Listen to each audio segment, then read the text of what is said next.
malaking tulong po sa atin ang ating mga lingap, mga commentators. Salamat kay RP Max Vlogs. Sa grupo ni July Paunil, Kalinga po FW, Organic Sponsors. Nandiyan po si July Paunil sa kanyang pangunguna, RP Max Vlogs.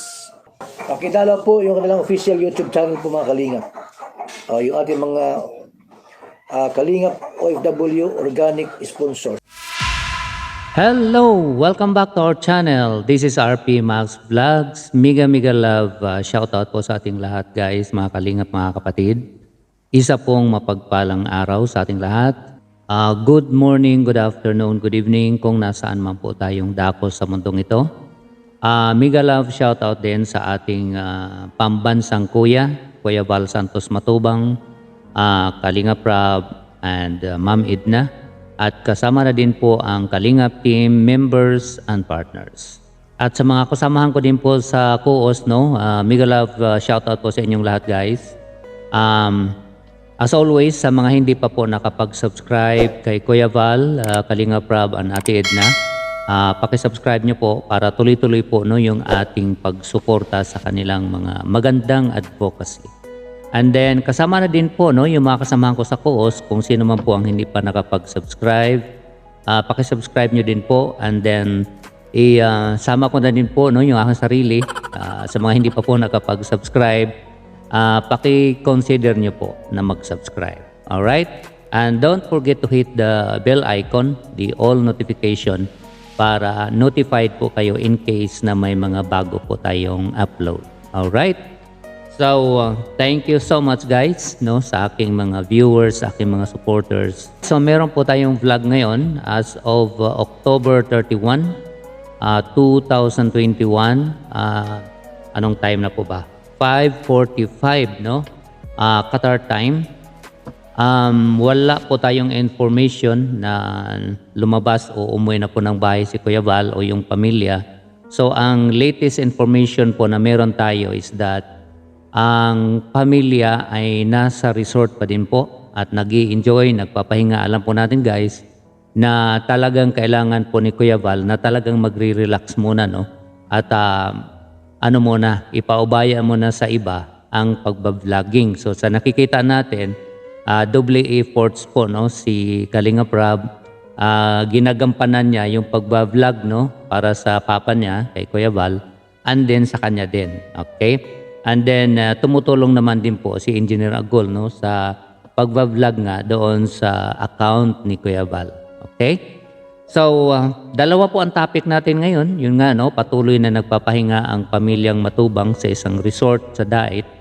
And then pangalawang topic po na nasilip natin na magandang gawa ng reaction din po ay yung Kalinga Prab may magandang pangarap.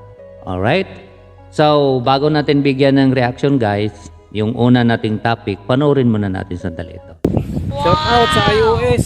Ayan, tulad po. iOS. Salamat. Salamat. Palakas lang tayo at humina ang katawan. Swimming si Kuya Ban. Buwelo pa.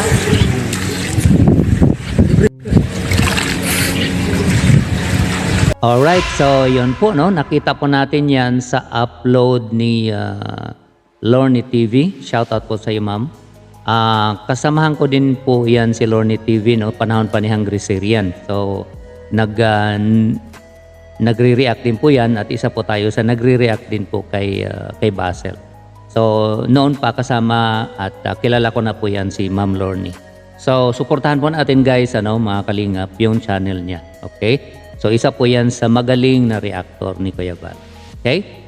So, yun nga po, nakita natin dyan sa upload ni Lorny TV na ang pagstay nila, ang pagstay nila Kuya Val sa resort ay sinagot po ng grupo nila. Meron po silang grupo na Lorny TV iOS team, At magandang po yan, magandang initiative o magandang diskarte po ng grupo nila kasi kung sinagot po ng grupo nila, let's say yung isang linggo, so mapilitan po sila Kuya Val, yung pamilya na mag-stay doon sa resort. Kasi si Kuya Val po kasi, no, kasi alam po natin na once na pakiramdam niya po kasi malakas na siya, gusto niya nang magbalik uli, mag-vlogging. So, ina-advisean siya ng family, ng doktor na magpahinga po kayo sir, no, kahit na 1 linggo man lang. Okay. So, ang gusto nga po ng iba, I think na-mention ni Kalinga Prab, kung pwede buwan, no, buwan na talagang magpahinga siya, yung totally recover na talaga.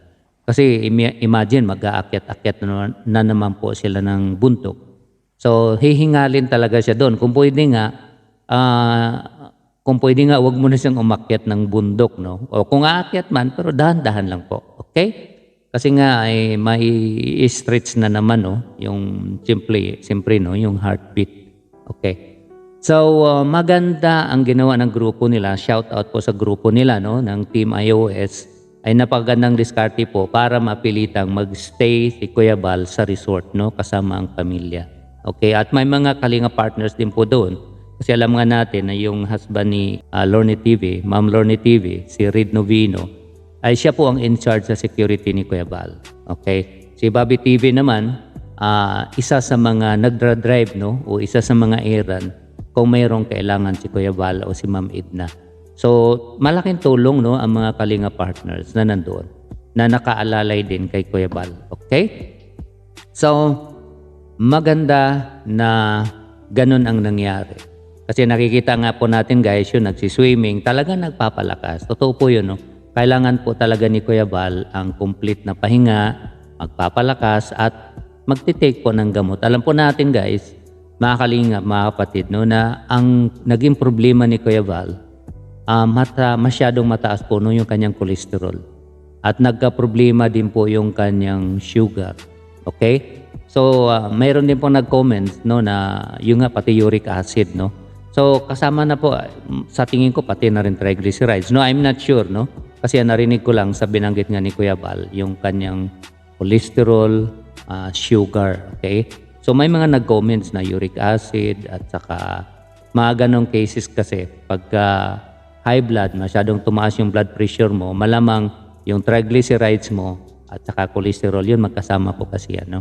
Dahil nga sa sobrang pagkain mo ng mga matatabang pagkain. Okay? So, ganun pa man, no? Basta i-take lang po ni Kuya Val religiously. Okay? Sabihin na natin religiously yung mga gamot na niresita ng doktor at saka ingat talaga sa pagkain. Okay? Yun po ang talagang ano. Kailangan discipline po talaga siya diyan, no? Sa pag-avoid o sa pag-iwas mo na sa mga pagkain na matataba. Okay? Malaking bagay po yan. And then sa sugar, alam po natin guys, mga kalingap, no, na si Kuya Val ay napakahilig talaga sa mga matatamis. Isa nga po yan sa facts, no, yung ginawan po natin ng video, yung reaction, yung vlog ni Kalinga Prab, isa po yan sa mga facts na si Kuya Val ay talagang mahilig sa mga matatamis. Okay? Kaya ngayon, ito na, no, nagbunga na kasi nga siyempre nagkakaedad na rin tayo. Nagkakaproblema na yun. Kaya naging fluctuating. Kasi nga masyadong mataas ang cholesterol, mataas masyado ang sugar. Kaya ang kanyang blood pressure, no, minsan nagsushoot up ng 200 plus. Okay? Mataas masyado at saka fluctuating. Kaya napakadelikado po yun. Napaka-risky. Okay? Pasalamat lang tayo sa Panginoon, no, na hindi nagka-problema, hindi po siya na-stroke. Kasi kung sa ibang tao pa nangyari yun, 200 plus, ay baka na-stroke na po. At alam po natin, pag na-stroke ang isang tao, delikado po yun. Malamang part ng body natin, paralyzed. At hindi lang po yun linggo ang abutin. Talagang minsan buwan ang rehabilitation bago po ang isang tao makabalik talaga sa normal na mga kung ano po yung ginagawa niya. Kaya pasalamat po tayo sa Panginoon na napakalakas ang resistance ni Kuya Val at wala pong nangyari sa kanya. Okay. So it's a warning sign, it's a wake-up call po, no, sa kanya na talagang gawin, no, kung anong dapat gawin. Lifestyle change. Okay, at kung ano po yung mga gamot, i-take niya at kung ano po yung mga dapat i-avoid sa mga pagkain ay talagang religiously kailangan pong sundin. Kung siyempre, kung gusto po niyang talagang hahaba pa ang buhay. Alam po natin guys na nasa family pala nila. Yung nanay niya at yung kanyang kuya, no, sa magkapatid. ay yun din po ang naging problema. Okay, mataas ang kolesterol, mataas ang sugar, at sa nabanggit nga po nila, yun din ang kinamatay. Okay? So, yun ang update po natin at patuloy na nagpahinga sa isang resort at sinuportahan ng isang team, no, isang grupo yung bill nila sa resort. Now, magandang paraan din yon sa sinabi ko nga po para mapilitan din po silang magstay kasi nga po bayad na for how many days. So, magandang ginawa. Shout out sa Team iOS. Okay? So, ngayon, dito naman tayo sa pangalawang topic, yung magandang pangarap ni Kalingap Rap. Alright? So, bago natin bigyan ng comments o reaction, panoorin natin sandali ito, guys. Hello po mga kalingap, papunta po kami sa resort or hotel kung saan po naka-check-in po si Papa at nagpapahinga. Ayan.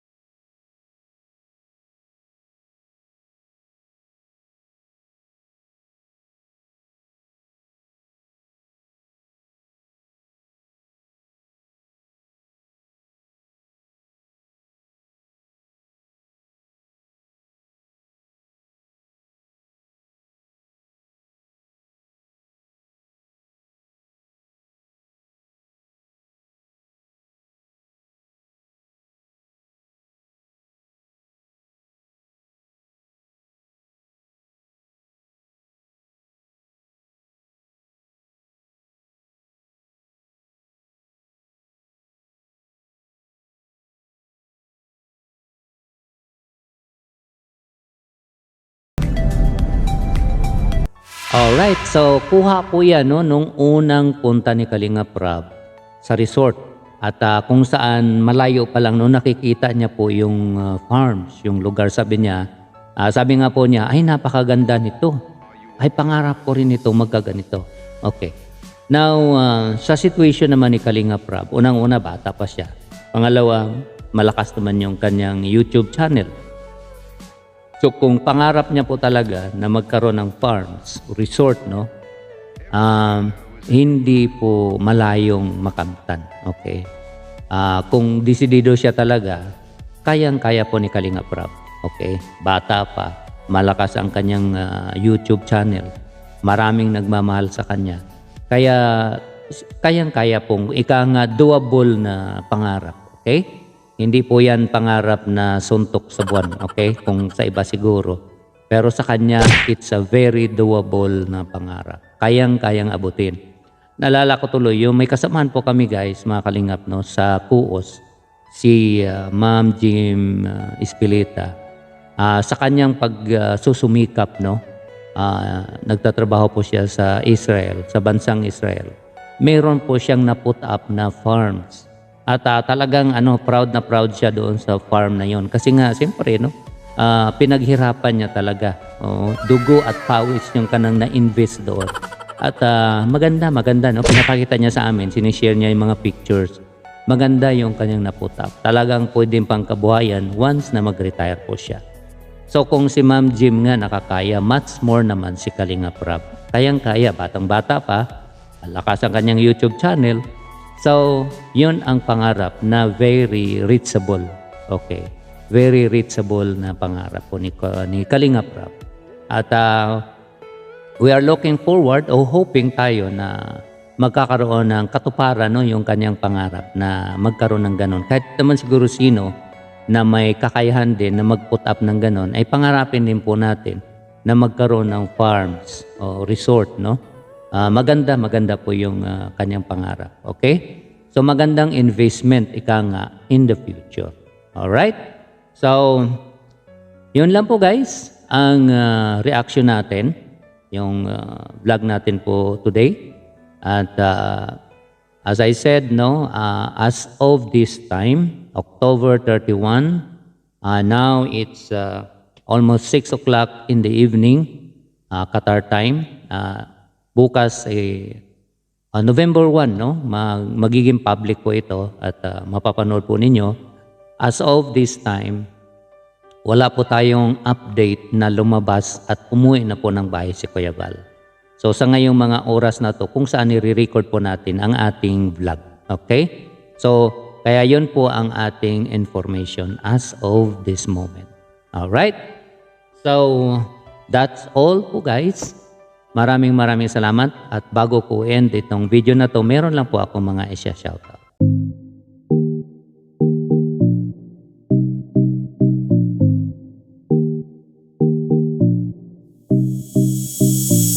Alright guys, so thank you so much sa inyong suporta. Thank you so much sa hindi nyo pag-skip ng ads. At thank you so much din po sa pag-comments, pag-likes. Thank you so much guys sa inyong pag-support din sa aming grupo. Sa walang sawa inyong pagsubaybay po no, sa aming mga YouTube channel. Alam ko no, it's an effort. Pero yun nga no, dahil alam niyo naman po na talagang tayo po ay sumusuporta din po talaga sa mga advocacy ni Kuya Bal. At tumutulong tayo sa kanya. Sa nakikita nyo po, 2 pabahay po ni Kuya Bal ang talagang tinatarget ng grupong Kuos. Sa sinabi ko nga po, hindi po tayo nakafocus sa isang family. Kundi laging 2 houses po yan ang sinusuportahan namin. That's worth 100,000 pesos a month na support po ng Kuos kay Kuya Bal sa kanyang mga pabahay. Kaya maraming salamat po sa inyo na talagang sumusuporta din po no, sa mga channel namin. Sa mga kasamahan ko din po sa Kuos, kung mas suportahan nyo din po, no, tulad po na pag-support nyo sa amin, ay yan po ay malaking utang na loob po namin sa inyo. At maraming salamat po. Okay? So that's all po guys. Keep safe. God bless us all. Happy November 1st. Happy All Saints Day. And I love you all. Bye-bye. Thank you.